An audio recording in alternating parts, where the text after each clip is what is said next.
কুমিল্লার মুরাদনগরে চাঞ্চল্যকর ধর্ষণকাণ্ডের মূল রহস্য ধীরে ধীরে উদ্ঘাটিত হচ্ছে। বেরিয়ে আসছে চাঞ্চল্যকর সব তথ্য। নিষিদ্ধ সংগঠন ছাত্রলীগ এই ঘটনার নেপথ্যে রয়েছে বলে জানা গেছে।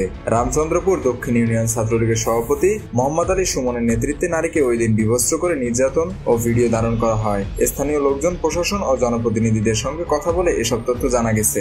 রামচন্দ্রপুর দক্ষিণ ইউনিয়নের চেয়ারম্যান গোলাম কিবরিয়া খোকন বলেন, এটা স্রেফ একটা পরকীয়ার ঘটনা। ফজর আলীর সঙ্গে ওই নারীর দীর্ঘদিন ধরে পরকীয়ার সম্পর্ক চলছিল। বৃহস্পতিবার ফজর আলী ওই বাড়ির দিকে রওনা করলে ইউনিয়ন ছাত্রলীগের সভাপতি সুমনের নেতৃত্বে ছাত্রলীগের বেশ কয়েকজন নেতাকর্মী তাকে হাতে নাতে ধরার জন্য ফাঁদ পাতে।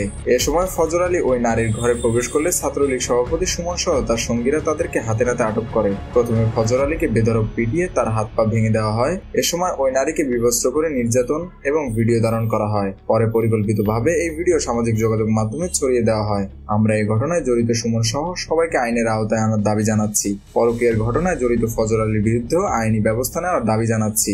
স্থানীয় ইউপি সদস্য আব্দুল করিম বলেন, আমরা আগে থেকেই জানি ফজর আলীর সঙ্গে ওই নারী পরকীয়ার সম্পর্ক রয়েছে। আমরা জানতে পেরেছি সেদিন রাতে মূলত ফজর আলী এবং ওই নারী পারস্পরিক সম্মতিতে ওই ঘরে ছিলেন, কিন্তু তাদেরকে হাতে নাতে ধরার জন্য নিষিদ্ধ ছাত্রলীগের সভাপতি সুমন ফাঁদ পেতে থাকে। তার সঙ্গে আরো 10 থেকে 12 জন নেতাকর্মী ছিল।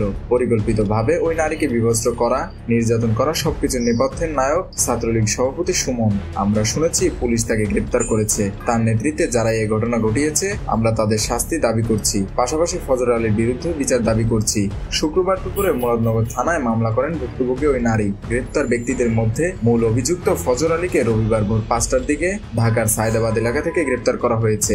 অন্যদিকে গ্রেপ্তার করা হয়েছে ওই নারীকে নির্যাতনের ভিডিও ছড়িয়ে দেওয়ার অভিযোগে। তারা হলেন মোহাম্মদ সুমন, রমজান আলী, মোহাম্মদ আরিফ ও মোহাম্মদ অনিক। গ্রেপ্তার ব্যক্তিদের বাড়ি মুরাদনগর উপজেলায়। এই ঘটনায় একটি ভিডিও গতকাল শনিবার রাতে ফেসবুকে ছড়িয়ে পড়ে। এরপরে নিয়ে সমালোচনা শুরু হয়। এদিকে কুমিল্লার মুরাদনগরের ঘটনায় ভুক্তভোগী নারীর নিরাপত্তা ও সুরক্ষা নিশ্চিত করতে নির্দেশ দিয়েছেন হাইকোর্ট। একই সঙ্গে সব ধরনের সামাজিক যোগাযোগ মাধ্যম ও অনলাইন থেকে ভুক্তভোগীর ভিডিও ছবি 24 ঘন্টার মধ্যে সরাতে নির্দেশ দেওয়া হয়েছে। মুরাদনগর থানার ওসি জাহিদুর রহমান বলেন, গ্রেপ্তার 5 জনের মধ্যে সুমন রামচন্দ্রপুর দক্ষিণ ইউনিয়ন ছাত্রলীগের সভাপতি। সুমন বাহেরচর গ্রামের আব্দুল হান্নানের ছেলে।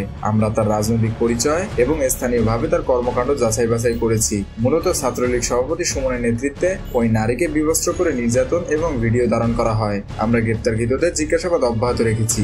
ঘটনার নেপথ্যের কারণগুলো খুঁজে বের করার চেষ্টা করছি। স্থানীয়রা বলছেন পরকীয়া, কিন্তু বিষয়টি নিয়ে আরো অনেক তদন্ত করা দরকার। তদন্তের পরেই সবকিছু বেরিয়ে আসবে।